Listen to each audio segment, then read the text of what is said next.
OK. J'ai fait une petite présentation. C'est des histoires dans le livre des Actes. Comment composer avec les injustices? C'est un des sujets qu'on va traiter, mais je l'ai mis en bande dessinée. Dans le fond, c'était pour les jeunes. Puis là, je vois qu'il n'y a pas grand jeune ce matin. Mais on est tous, oui, on est tous quelque part enfants dans notre cœur. Alors,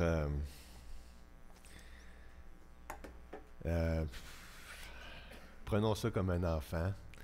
Et on pourrait prier que même si c'est des histoires comme ça, que ça paraît simple, qu'on connaît, le Seigneur les a gardées pour nous donner une leçon, pour nous enrichir, pour nous bénir.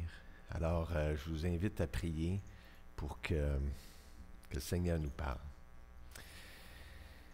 Seigneur grand Dieu, on vient devant toi. On a besoin de ton aide, on a besoin d'être rafraîchi par ta personne, par le Saint-Esprit. On a chanté un chant qui est inspiré par le nom de l'Éternel est une tour élevée, que le juste y trouve un refuge et la sécurité. Seigneur, on invoque le nom de l'Éternel, le nom de Jésus, pour que tu nous parles ce matin, que tu chasses les distractions, toutes les préoccupations aussi qui nous distraient de ta personne, de ton appel, de tes attentes envers nous. Ramène-nous, Seigneur, surtout l'été, des fois, on est facilement distrait par plein d'autres affaires. Et on demande une touche de ta personne, que tu nous rejoignes par ces enseignements, par ces histoires de la Bible que tu nous as préservées pour nous. Fais-nous du bien, Seigneur, parce qu'on te le demande dans le nom de Jésus. Amen. OK. Fait que ce que j'aimerais qu'on regarde, c'est l'histoire d'Étienne. Dans le fond, il y a différentes histoires que j'aimerais qu'on regarde. Étienne, c'en est une, et puis une couple d'autres. Ici, juste pour expliquer un petit peu le contexte, on voit là, ici, il y a des gens qui viennent voir les apôtres. Les apôtres sont à droite, et puis ça n'allait pas bien, il y avait un problème. Vous vous doutez un petit peu de c'était quoi? Il y avait des Juifs d'origine grecque que leurs veuves ne recevaient pas autant de nourriture que les veuves des Juifs d'origine d'Israël. Là, ça faisait de la chicane. C'était tous des Juifs, mais il y en avait de différentes origines. Puis là, ça faisait une chicane. Fait que là, ils sont allés voir les apôtres ici, puis ils leur disent, ça ne marche pas l'affaire. Nos veuves, il me semble qu'ils devraient en recevoir autant que leurs veuves. Ils vivaient une injustice. Et puis, là, on voit Pierre ici, là, ça réfléchissait. Non, c'est vrai, c'est important, ça n'a pas d'allure. Il faut qu'on fasse quelque chose, mais là, je pense pas, il me semble, que c'est à nous autres à régler ce problème-là. Mais c'est vrai, c'est un vrai problème. Vous vous souvenez de l'histoire un peu? Et puis, je trouve que c'était beau parce qu'il portait attention. Quand les gens se plaignaient, il ne disait pas « Non, non, non, on remet ça au Seigneur, non, non, non, priez un peu, puis tout ça. » Non, non, il dit « OK, c'est vrai, c'est important. » Et ce qu'ils ont fait, dans le fond, on regarde l'histoire, hein, c'est facile, c'est le fun, mais que le Seigneur nous parle quand même par cette histoire-là. Et ici, notre apôtre Pierre, il dit, là, ça ne serait pas juste que nous, on délaisse notre travail. C'était quoi leur travail? Enseigner la parole de Dieu et évangéliser et... Pardon? Et la prière. Hein? C'était l'enseignement de la parole de Dieu, parler de Jésus et la prière. Là, ça n'a pas d'allure que nous autres, on laisse ces tâches-là qui sont importantes pour s'occuper de la distribution aux tables. Ça aussi, c'est important. Mais là, il n'y a pas personne qui peut nous remplacer là, pour faire l'enseignement. Nous autres, on était les disciples de Jésus. On connaît ce qu'il a dit, puis tout ça. Fait que là c'est pas correct qu'on délaisse notre travail. Donc, ils ont choisi combien de diacres? 7 personnes, 7 gars, il y avait des critères. C'était rempli du et de... Oui, oui, non, de sagesse, c'est bon. J'entends, je pense que c'est Laurette.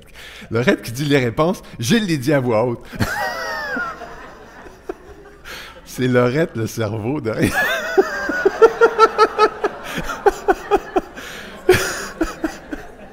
J'ai-tu raison, Laurette, quand j'ai dit j'entendais ta voix doucement? Ah! Laurette, elle a sorti son livre de réponses, elle a ouvert l'abîme. Elle a toutes les réponses. OK, bon. Elle est très humble. OK, alors ici, ils ont choisi donc 7 hommes pleins du Saint-Esprit et de sagesse.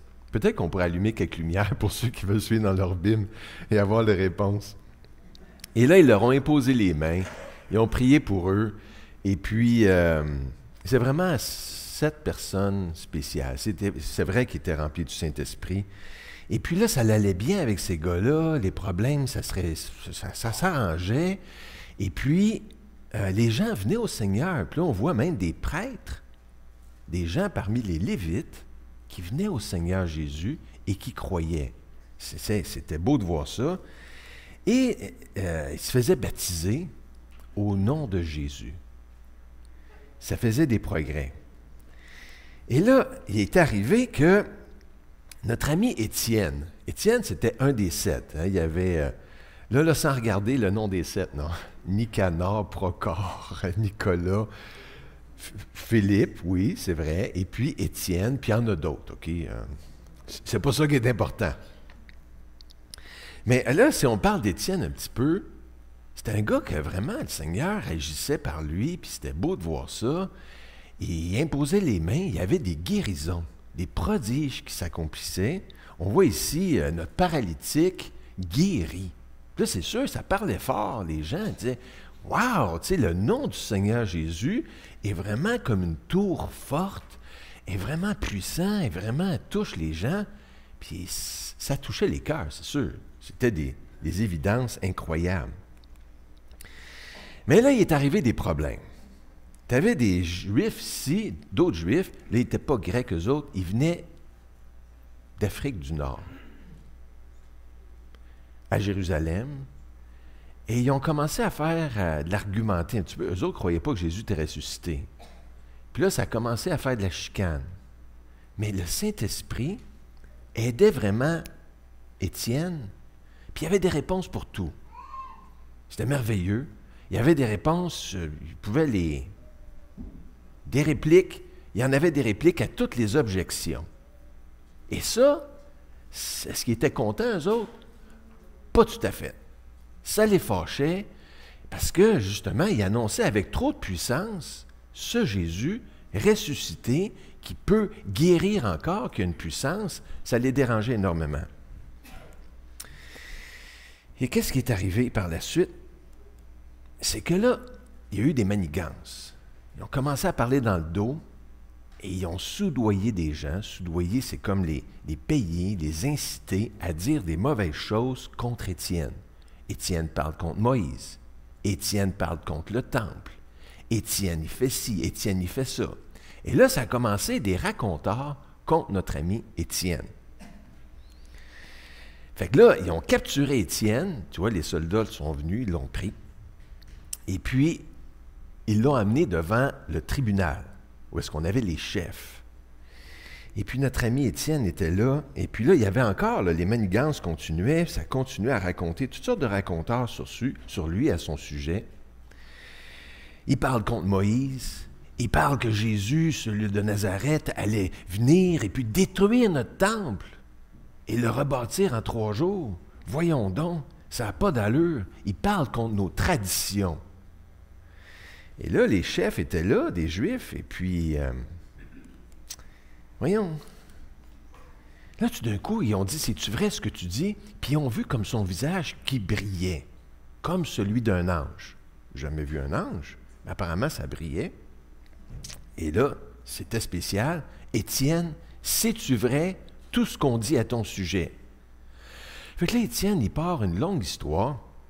chapitre 6, chapitre 7, où est-ce qu'il dit, non, non, je crois tout ce que la Bible dit, tout ce que nos pères ont dit, mais c'est vous. Vous avez de la difficulté à croire toutes ces promesses-là qui annonçaient Jésus. Et votre cœur endurci, vous refusez de croire ce que les prophètes nous ont dit, ce que les promesses étaient là pour nous. Et là, c'est vous qui avez un problème. Et là, les gens n'étaient pas contents.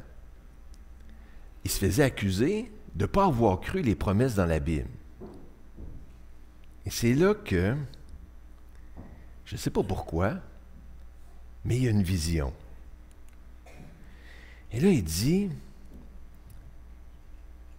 Étienne, rempli du Saint-Esprit, fixant les regards vers le ciel, vit la gloire de Dieu et Jésus debout à la droite de Dieu. Plein, il voit ça, en plein dans l'interrogatoire, devant le tribunal. Et là, il leur raconte ça, parce qu'on ne peut pas cacher une histoire de même. Et il dit, « Voici, je vois les cieux ouverts et le Fils de l'homme debout à la droite de Dieu. » Drette là, il leur partage ça tout bonnement. Ben là, c'était trop. C'était la goutte vraiment qui a fait déborder le vase. Ils blasphèment. Ils ont commencé à pousser des grands cris. Ça hurlait. « Ah! C'est non, arrête! Je ne peux plus entendre ça. » Ils se bouchaient les oreilles. Et là, ils se sont garrochés sur lui et ils l'ont emporté hors de la ville pour lui régler son compte. Ils ont pris des grosses roches, ils l'ont lancé sur lui, puis ça s'est fait vite. Vraiment, pas eu le temps de te défendre, pas eu le temps de... C'est quand même un peu bizarre que cette vision-là soit arrivée, comme qui a précipité toute la crise. Peut-être qu'il aurait pu s'en sortir, mais pourquoi avoir reçu cette vision-là, puis que lui la partage tout bonnement? C'est quand même des épisodes qui font réfléchir. Tu sais, ce gars-là, c'était un méchant bon gars. C'est quand même plate, ce qui arrive. Et c'est ça. Ils l'ont lapidé. Il est tombé à genoux. Et puis il avait prié une prière à genoux. Il avait dit, ne leur impute pas, ne leur mets pas ça à leur compte, ce péché-là contre eux. Il a prié pour ceux qui le lapidaient. Et puis, il avait dit qu'il remettait son esprit entre les mains du Seigneur.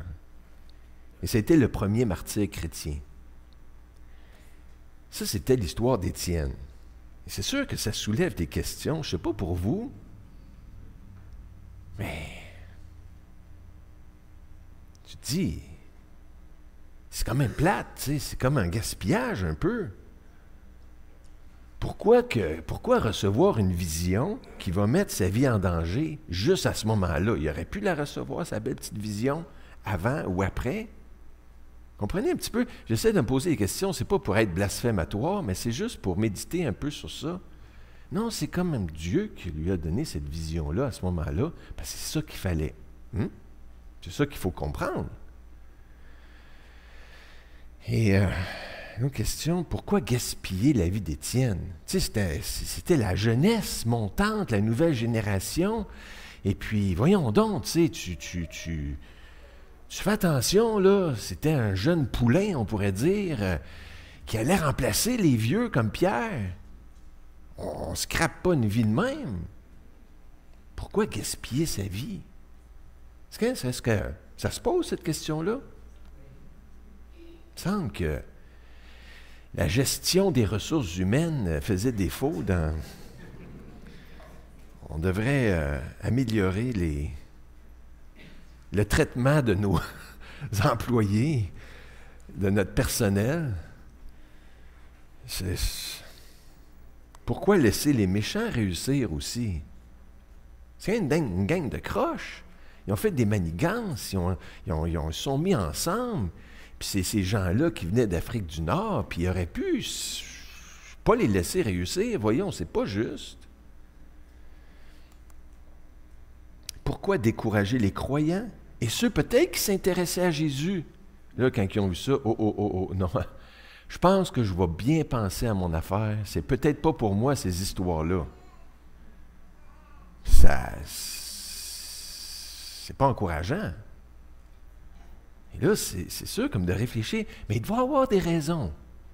Mais je soulève au moins la question pour qu'on puisse trouver les réponses à ces raisons-là qui doivent exister. C'est sûr, toutes ces questions-là, il doit y avoir des bonnes réponses. Mais quand même, il y a quelque chose d'humain, de tragique là-dedans. On vient de perdre peut-être le plus beau, tu sais, la jeunesse là, qui aime le Seigneur. C'est comme, c'était à l'église de Gatineau qu'il y avait dans une réunion de la jeunesse, de fin d'année, la dernière réunion, ils s'étaient réunis dans une famille. Ça, c'est au début de l'été. Puis là, il y a un jeune qui s'est noyé en plein dans la réunion de groupe de jeunes. Il s'est noyé dans la piscine. Ses parents étaient partis pour le mariage de leur fille. Puis là, il appelle, hey. Puis là, comment c'est ça? Comment consoler sa famille à Étienne? Tragédie qui est arrivée. C'est quoi le game, Seigneur? C'est quoi l'idée, là? Vraiment, je te suis plus.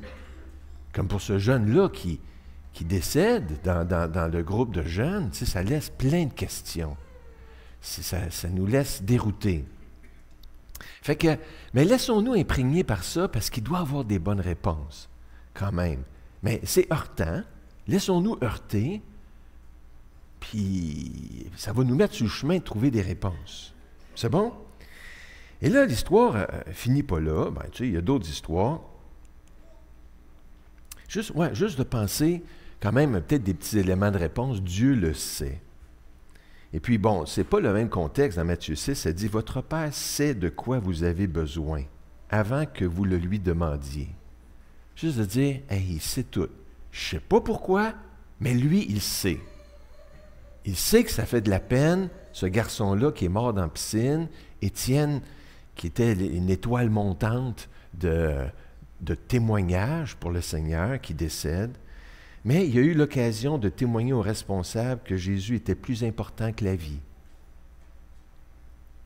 OK, c'est pas rien. C'est important comme témoignage, comme de faire ressortir ça. Jésus est plus important que la vie. Sa foi éprouvée a glorifié Jésus. Ça dit dans Pierre que notre foi, c'est comme plus précieuse que l'or qui est éprouvé par le feu, que notre foi aussi est éprouvée, que ça aura comme résultat la louange, la gloire et l'honneur. Mais donc, c'était dans l'équation pour Dieu que sa foi a été éprouvée et que ça a glorifié Jésus. Son message a forcé chacun à se positionner face à Jésus. Paul était là, approuvait, ça dit, le meurtre d'Étienne. Il les gardait les manteaux de ceux qui lapidaient Étienne. Et Paul, par la suite, a été de maison en maison pour arracher les croyants et les amener devant les tribunaux. Mais Paul a vu ce meurtre-là. Paul a vu la prière d'Étienne pour ses bourreaux. Peut-être qu'il y avait... Et puis là, chacun se positionnait. Hein? Tu étais en faveur ou tu étais contre? Allais-tu oser t'opposer à ce meurtre-là, à cette lapidation-là? Allais-tu aussi prendre une roche ou allais-tu dire dans ton cœur, ben, tant bien bon pour lui? Mais chacun était comme forcé à se positionner. Et puis, pour Dieu, c'était pas perdu, c'était pas inutile. Mais on continue l'histoire avec un autre, Philippe, un autre des 7 diacres. Et là, lui, il a des belles aventures. C'est différent, son histoire. Et là, il s'en va, lui, à Samarie. Là, comme on disait, il y avait des persécutions. Et là, on voit ici plusieurs chrétiens qui quittent Jérusalem. Seulement les apôtres sont restés là, ils faisaient un beau bye-bye. Ils s'en vont, pourquoi? Parce que là, c'est rendu dur à Jérusalem. Il y a beaucoup de persécutions. Et à Jérusalem, il y en a qui s'en vont à Samarie. Samarie, chez les Samaritains, c'est la capitale de Samarie. La province, on pourrait dire, de Samarie, il y a la ville de Samarie. Et là arrive notre ami Philippe, qui commence à leur parler du Seigneur Jésus. Encouragé, un beau zèle, comme Étienne. Dans le fond, les deux, c'était rempli du Saint-Esprit et de sagesse. C'était tellement beau ce que Jésus a fait, il leur partage. La suite de l'histoire, il guérit. Il opère des guérisons. Puis les gens étaient touchés de voir ces guérisons-là. Ça dit, lorsqu'ils apprirent, les foules, et virent les miracles qu'il faisait, car des esprits impurs sortirent de plusieurs démoniaques en poussant de grands cris. C'est difficile de cacher ça. Et beaucoup de paralytiques et de boiteux furent guéris. Ça aussi, ça attirait l'attention. Donc Philippe, un autre diacre, à peu près copier-coller Étienne, mais lui, tout d'un coup, lui a du succès. Étienne, ça ne marche pas. Peut-être jour, jour 2, jour 5, tué, lapidé. Lui, tout va bien. La vie lui sourit. Les miracles ici à Samarie, des conversions, les gens, il y avait même ici Simon, le magicien, qui commençait à croire.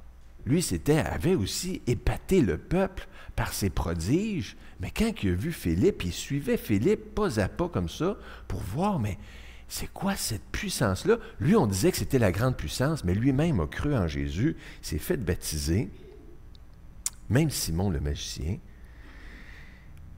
Et puis, ici, on le voit, notre ami Simon le magicien. Et puis là, les apôtres, à Jérusalem, ont entendu parler de ce qui se faisait à Samarie. Et ça les a beaucoup...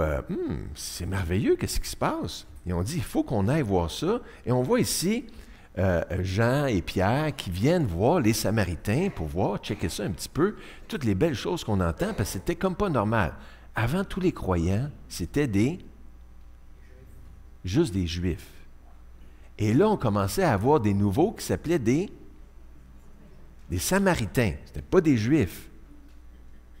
Mais peut-être, Seigneur, Jean disait, le Seigneur nous a préparés.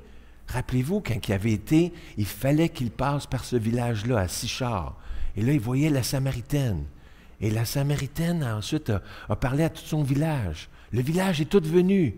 Ils sont restés quelques jours là-bas. Plusieurs ont cru. À elle, la Samaritaine, il avait révélé que c'était lui le Messie. Fait que peut-être que les Samaritains aussi, ça marche. Ces promesses-là qu'on a reçues, c'est peut-être aussi bon pour les Samaritains. Fait que là, ils s'en vont voir ça. Et puis, ils prient. Tu vois ici, ils sont en train de prier pour nos amis Samaritains qui reçoivent le Saint-Esprit. Mais là, on a notre personnage de Simon le magicien, que là, il trouve ça bien fantastique, lui. Hey, tu peux imposer les mains comme ça, puis les gens reçoivent le Saint-Esprit. Moi, là, ce tour de magie-là, je le veux. J'en veux un comme ça. Je te donne de l'argent, beaucoup d'argent si tu veux, mais donne-moi la capacité de pouvoir imposer les mains pour que les gens reçoivent le Saint-Esprit. C'est trop merveilleux. Et là, Pierre, il dénonce. Il voit, non, écoute, t'es pas correct, toi. T'es pas correct. T'es lié par l'amour de l'argent, par des liens, par une impureté. Et il dénonce ce qui se passe là. Et il dit, prie pour que Dieu te protège, te pardonne, parce que tu n'as ni part ni lot dans cette affaire, ton cœur n'est pas droit devant Dieu. Repens-toi donc de ta méchanceté et prie le Seigneur que la pensée de ton cœur te soit pardonnée, car je vois que tu es dans un fiel amer et des liens d'iniquité. Oups! Et là, ça n'a pas tourné comme Simon pensait. Il a dit, priez vous-même afin qu'il ne m'arrive pas ce que vous dites. Et là, finalement, c'était la fin de l'histoire de Philippe dans cette ville-là. Et puis là, il s'en va dans une autre histoire. Ça continue son affaire. Ça continue à bien aller. Et là, on le voit, des aventures avec un Éthiopien. Dans le fond, ça ne fait que bien aller pour Philippe. Là, l'Esprit lui dit, va-t'en sur un chemin qui est désert. Il n'y a pas personne. Je sais, de Jérusalem à Gaza, il n'y a pas personne qui se promène par là. C'est super tranquille. Vas-y là-bas. Quitte Samarie où ça va très bien et va sur un chemin désert où je t'envoie. OK. Il s'en va sur le chemin désert et il rencontre ce chariot-là. Puis il entend une voix qui lisait des textes de la Bible. Et puis notre ami ici, c'était un responsable de la reine d'Éthiopie, celui qui gérait ses trésors, et puis qui lisait un texte de la Bible. Et là, notre ami Philippe lui dit, mais là, est-ce que tu comprends ce que tu dis? Et là, ça parlait comme l'histoire que Gilles nous a partagée d'un agneau qui... c'était quoi le vrai texte, là? Il lisait le prophète Ésaïe. Et là, donc Philippe lui dit, comprends-tu ce que tu lis? Il dit, comment je pourrais comprendre si personne ne m'écoute? Il dit, monte avec moi, et puis viens t'asseoir, explique-moi un petit peu ce que je suis en train de lire. Tu vois, il est assis avec, et Philippe va continuer à lui expliquer, mais le passage qu'il lisait, vous le reconnaissez très bien, hein? C'était comme une brebis qu'on mène à la boucherie. Un agneau muet devant celui qui le tond. Il n'a point ouvert la bouche. Et là, ça continue, regardez bien, ici. Dans son humiliation, son jugement a été enlevé et sa postérité qui la dépeindra, car sa vie a été retranchée de la terre. Et là, notre Éthiopien, il dit à Philippe, mais de qui est-ce qu'on parle? Explique-moi, est-ce qu'on parle du prophète qui va être comme un agneau ou de quelqu'un d'autre? Et là, en commençant par ce beau texte-là de l'agneau, que ça faisait pas tellement longtemps, que justement, ça venait d'arriver à Jérusalem. Là, c'était même pas là, il n'y en avait pas 40 générations de 50, il n'y en avait même pas un. Ça fait pas tellement longtemps, ça fait peut-être quelques mois, à la dernière Pâques, que tu as manqué ça, mon homme, parce que l'agneau de Dieu avait été sacrifié, que cet agneau-là sacrifié, tu vois, comme les agneaux qu'on offrait dans le temple, quand on offrait un agneau, on mettait les mains sur la tête et on confessait nos péchés. Oui, je pense que j'ai volé quand j'ai pas payé les taxes sur ça. Et puis, j'ai pas été très gentil avec ma femme. Et j'aurais dû m'excuser quand j'ai dit ça à mon garçon. Bon, je confesse mon péché et je les transfère sur la bête. Et là, on tuait la bête et c'était l'innocent qui mourait pour le coupable en portant à sa place les péchés. Mais cet échange-là, c'est ça que Jésus a fait pour nous. Tous nos péchés ont été portés par cet agneau que Dieu avait donné, qui avait une vie parfaite et pouvant porter la pénalité à notre place pour tous nos péchés. Il explique ça à l'Éthiopien, qui lui, il dit c'est merveilleux, il jase de ça, et puis là, tout d'un coup, il voit de l'eau. Hey, regarde, il y a de l'eau ici, là. Il dit, qu'est-ce qui m'empêche, moi, d'être baptisé? Puis là, c'est sûr, ça donne une compréhension un petit peu du baptême que les autres voyaient. Le baptême, c'était par immersion. C'était pas, tu sais, ça aurait été facile de prendre quelques gouttes d'eau. Tiens, je te baptise, mon homme. Et puis, vas-y comme ça, c'est beau. Non. Là, il voit de l'eau. Qu'est-ce qui m'empêche, moi, d'être baptisé? Ben, moi, je ne suis pas juif, mais je ne suis même pas samaritain. Et là, j'ai dit, si tu crois dans ton cœur, Philippe, il dit, moi, je vois pas de problème. Et puis, let's go, direct là. Puis là, Philippe, il devait se dire, écoute, là, c'est le Saint-Esprit qui m'envoie là-bas, d'abord. Deuxièmement, là, tu sais, je trouve en plein le gars sur un chemin désert, en train de lire en plein le texte qui parle de l'agneau de Dieu qui est mort à notre place. Le gars se convertit direct là sur place. Fait que, tu sais, ça ressemble vraiment à arrangé par le Seigneur. Ah ouais, on baptise. Juif, pas juif. Puis moi, je m'en fâche pas d'un fleur du tapis, comme on dit. Fait qu'il baptise notre ami. Si tu crois en Jésus, qui est ressuscité des morts, il n'y a pas de problème, on te baptise. Donc, il baptise notre ami l'Éthiopien, Puis je trouve ça vraiment beau, tu sais, que, écoute, ce gars-là, il cherchait la vérité et Dieu l'aimait. Dieu s'est organisé pour que sur un chemin désert, il envoie son serviteur, Philippe. Il dit, non, Philippe, lâche Samarie, là, je sais que ça marche bien. Va ici, il y a quelqu'un qui me cherche. Et là, la lumière vient dans son cœur. Il comprend, il reçoit ça. Un Éthiopien de l'autre bout du monde qui reçoit Jésus, qui est converti. C'est pas beau, ça? Que Dieu multiplie même ici, parce qu'on est comme des Éthiopiens, nous autres. On n'est pas des Juifs. On est des gens de l'autre bout du monde. Mais que Dieu touche des cœurs. Il fait baptiser drette là. Et puis là, tout d'un coup, l'Esprit enlève Philippe. Et puis, l'Éthiopien continue plein de joie son chemin. Ça dit, tandis que joyeux, il poursuivait sa route. Quelle joie, quel cadeau. Et puis là, on pourrait se dire, pourquoi Philippe a du succès comme ça? Dans toutes ses aventures. Contrairement à Étienne, tout semble lui réussir et il semble divinement béni. Hein?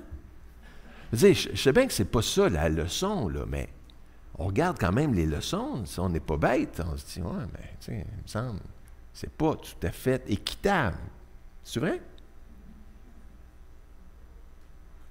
C'est pas équilibré, c'est pas juste. Ça soulève des questions. Mais on a le temps, puis c'est juste le fun, hein, c'est l'été. On va continuer à regarder d'autres histoires et à se poser d'autres questions. Là, on va regarder l'histoire de Jacques, qui lui a été tué, et Pierre, qui a été libéré de prison. Hein? Cherchez à comprendre. Et là, ça dit dans la Bible que le roi Hérode, là on voit ça, lui ici qui est couché, c'est Jacques, le frère de Jean. Un des 12. Pas un diacre. Non, il y en avait juste 12 apôtres. Là, c'est un des 12.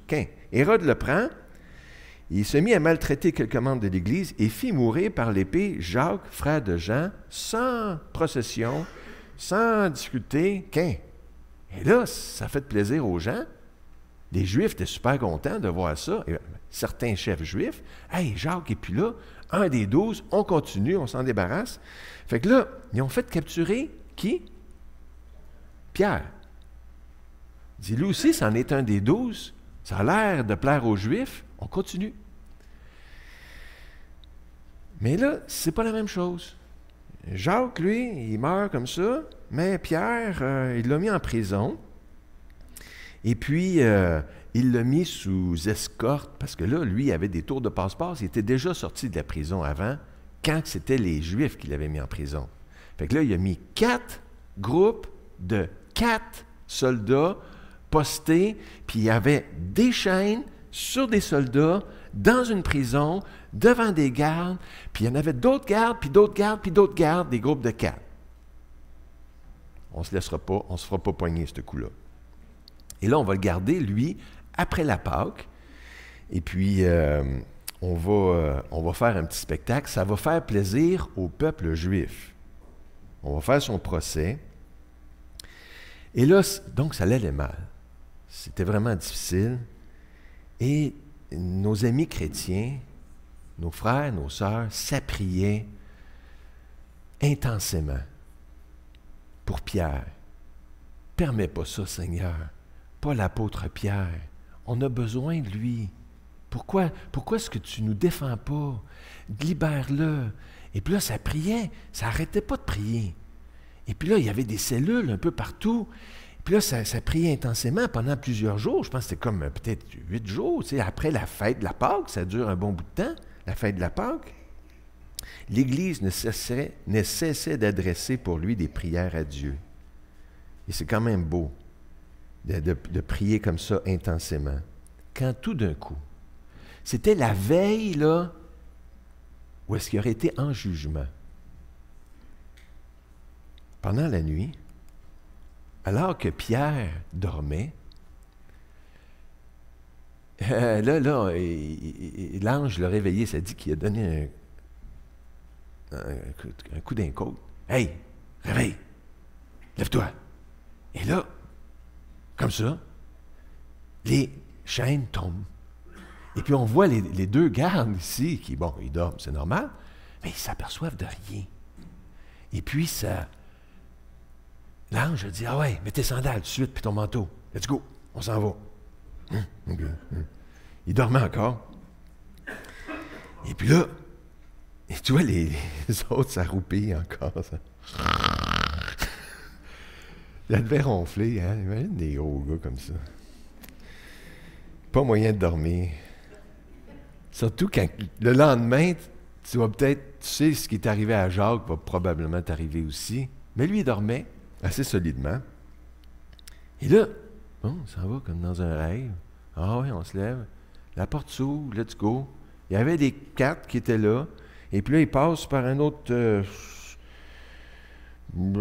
porte. Puis 4 autres gardes qui sont là. Ils ne voyaient rien. Et puis, tout d'un coup, la porte de fer qui mène à la ville s'ouvre d'elle-même. Et puis,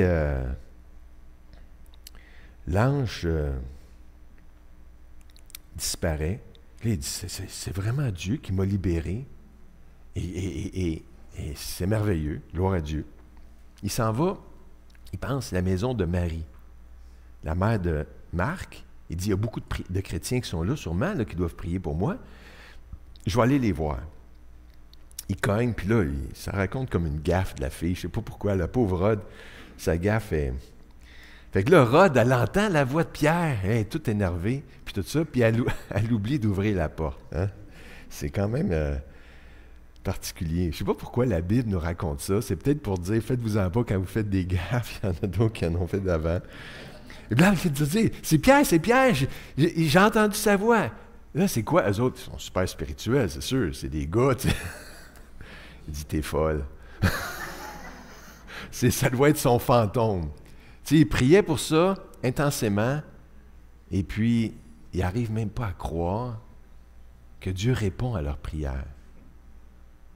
Mais là, Pierre, il varge sa porte. Ah ouais! Puis, ouvrez-moi. Puis là, il dit, ah, Dieu a vraiment fait, Dieu a vraiment répondu. Et c'est sûr que, tu sais, on peut se poser la question, pourquoi est-ce que Dieu a fait ça? Pourquoi est-ce que Dieu a répondu? Ça nous parle, ah, Dieu est merveilleux. Dieu répond aux prières. Dieu est puissant. Quand on arrive au bout de nos limites, Dieu est capable. Mais là, il faut se souvenir aussi que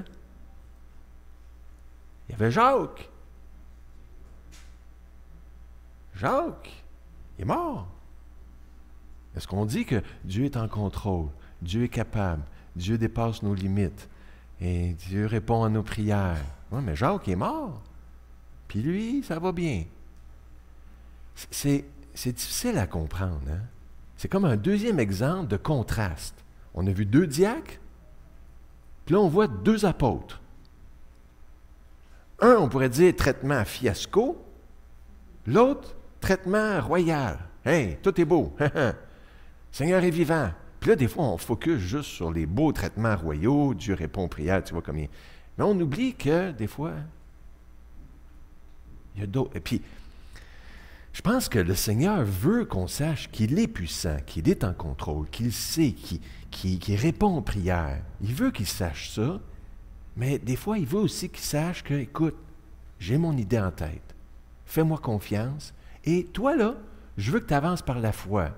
Vous vous souvenez un petit peu, là, comme Pierre, quand il avait trahi le Seigneur, puis là, il était voir Jésus, qu'il l'avait revu sur le rivage après avoir multiplié les poissons. Puis il regarde Jean. Et lui, qu'est-ce qui va y arriver? Puis Jésus, il dit, c'est pas de tes affaires. Que t'ensemble. Si je veux qu'il demeure jusqu'à la fin, qu'est-ce que ça te fait? Fait que j'ai un programme pour lui, pour Jean. Puis j'ai un programme pour toi, Pierre. Puis là, écoute, ça, c'est pas de tes affaires. Et quelque part, c'est comme si on a besoin de réfléchir un petit peu qu'il y a différents programmes. Il n'y a pas juste le programme Pierre, victorieux, puis quand tu es béni, là, puis quand tu es proche du Seigneur, Dieu répond à tes prières. S'il ne répond pas à tes prières, puis tu meurs, puis tu es tué comme ça, tu n'es pas proche du Seigneur. C'est pas ça l'idée.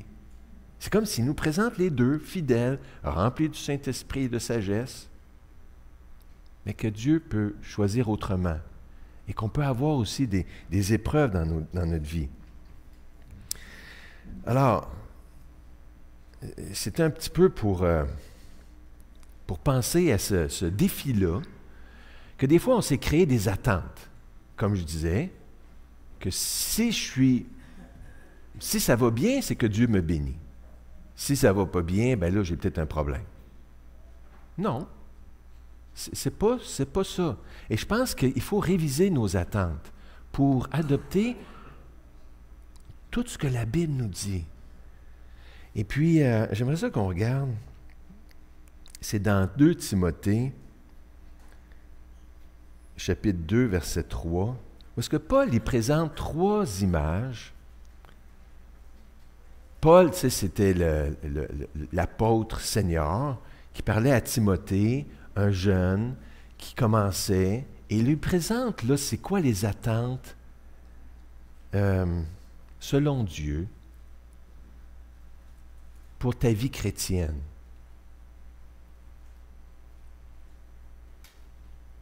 Et de s'accorder avec ce que le Seigneur a pour nous. Et que des fois, oui, ça peut être comme Étienne qui est mort comme ça, et ça sollicite notre foi. Tu as besoin de pas mal de foi pour passer des moments d'épreuve comme celle-là.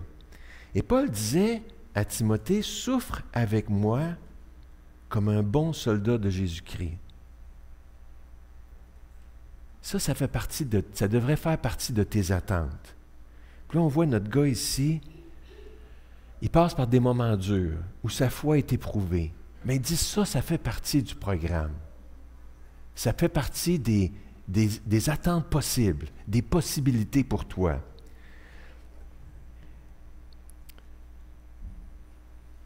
Et ça continue, ça dit, « Il n'est pas de soldat qui s'embarrasse des affaires de la vie s'il veut plaire à celui qui l'a enrôlé. » Et je ne pense pas que ça veut dire ici, écoute, il ne faut pas que tu aies de job, il ne faut pas que tu aies de famille, il ne faut pas que tu aies de vacances.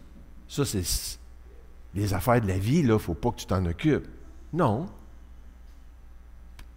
Paul a eu une job comme faiseur de tente, mais il ne fallait pas que ça vienne embarrasser, je pense que c'est ça. S'embarrasse des affaires de la vie. Il y a des nécessités de la vie, mais c'est secondaire pareil. Et puis, donc comme soldat, c'est peut-être de se questionner, est-ce que je me vois possiblement comme un soldat, et dans ce rôle-là, parce qu'il y en a 3, on va voir 3 images. Dans ce rôle-là, ça se peut que j'aille à souffrir. Puis est-ce que je suis prêt à accepter ça?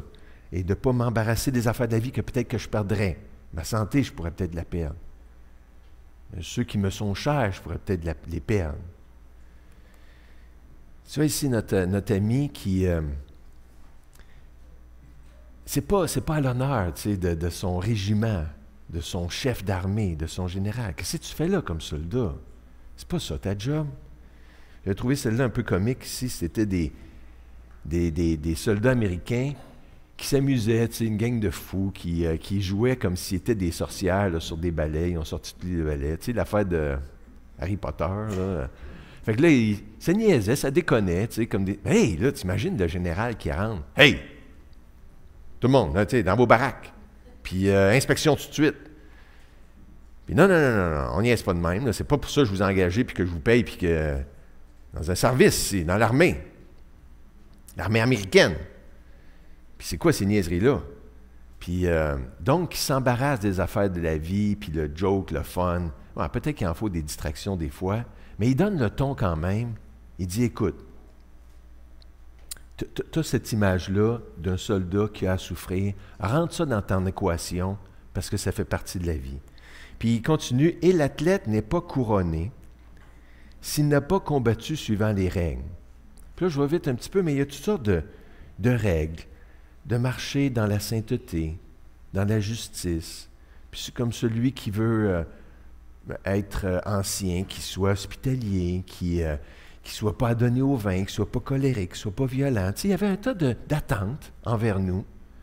Puis des fois, c'est difficile. Non, je n'ai pas le droit de faire ça. Moi, non, je n'irai pas. Non, ce n'est pas ma place. Et puis, je me garde pour le Seigneur, comme un athlète, tu sais, qui se prive d'un tas d'affaires, puis non, moi, j'ai mon régime. Puis non, je pourrais, là, tu sais, c'est des poutines, c'est bon, mais non, c'est pas... parce que j'ai des attentes plus élevées. Fait qu'il faut qu'il combatte selon les règles. Qu'il ne soit pas avec une force charnelle de sa propre persuasion, mais que non, par la force du Seigneur, par la prière. Et puis sinon, c'est la déception. Il n'a pas combattu selon les règles. Non, ça compte pas. Ça, là, tu as perdu ton point. C'est just too bad. Et puis, une troisième illustration, c'est il faut que le laboureur. Fait que, OK, il dit, pense là dans ton équation de la vie chrétienne que tu peux être soldat qui souffre, athlète qui a des règles, et puis laboureur.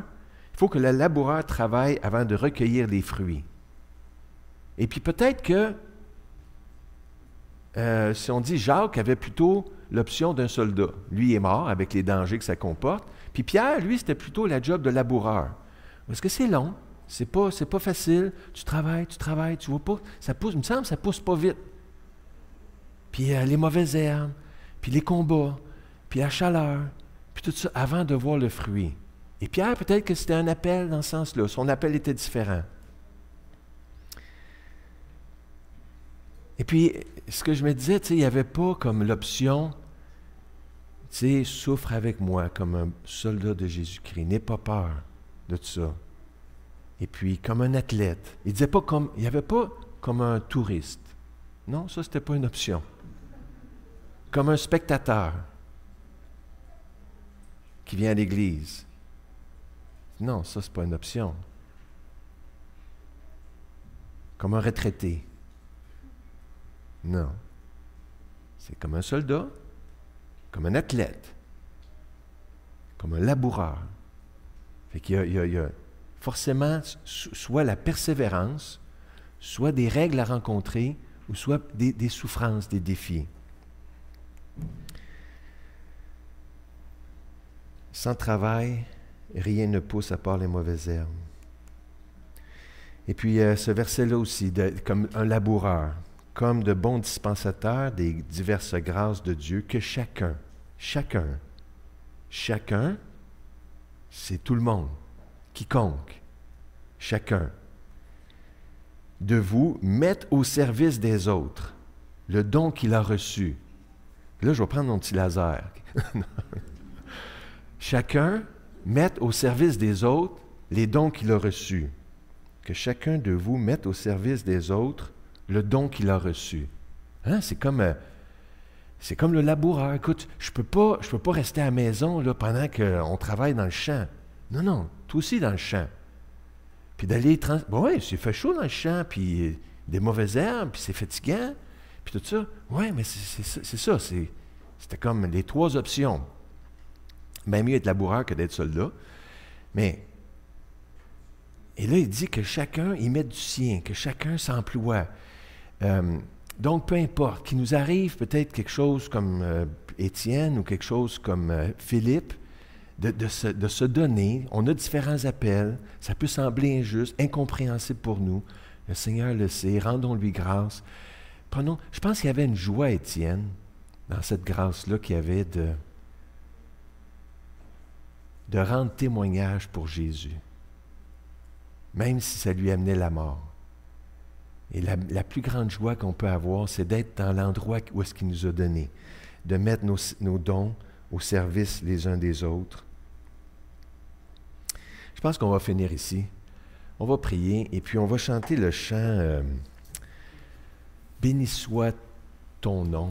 C'est quand tout va bien, mais il y a aussi dans le sentier de la souffrance, quand l'épreuve vient, c'était inspiré de Job, qui dit que le nom de l'Éternel soit béni. L'Éternel a donné, l'Éternel a repris, que le nom de l'Éternel soit béni. Avant qu'on chante, on va prier. Seigneur, comme je mentionnais des fois pendant l'été, c'est facile de perdre nos repères, de se laisser distraire par la course qui est devant nous, par les défis que tu places devant nous. Seigneur Jésus, on veut vivre pour toi, on veut t'appartenir, on veut t'être fidèle, on veut répondre à ton appel. Ravive-nous, Seigneur. Rafraîchis nos cœurs, notre zèle. Donne-nous un réveil. Renforcis nos genoux, nos jambes pour qu'on court la course avec une joie dans le cœur. Renouvelle-nous, Seigneur, par ta grande puissance, dans le nom de Jésus. Amen.